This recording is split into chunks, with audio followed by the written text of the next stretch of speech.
Good morning from Graham Family Farm.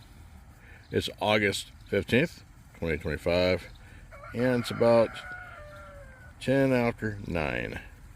It's about 65 degrees, and it's been raining this morning. So some of the stuff is wet.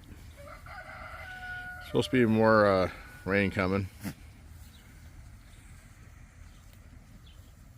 I'm glad I got the mowing done yesterday.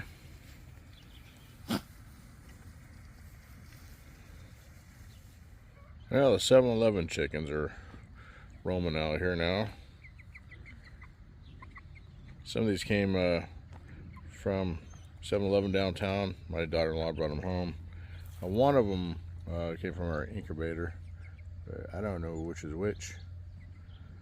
But the big chickens don't like them, so they kind of roam the barnyard. Spaz came down. I guess all the mice are taken care of. All the animals are fed, got the water going again. And yes, we do water when it's raining, because the amount of rain that comes down usually isn't enough to keep everything green. So I got some stuff to do in the shop. It'll be a nice day to do it. It's not so hot. So I'll catch you later.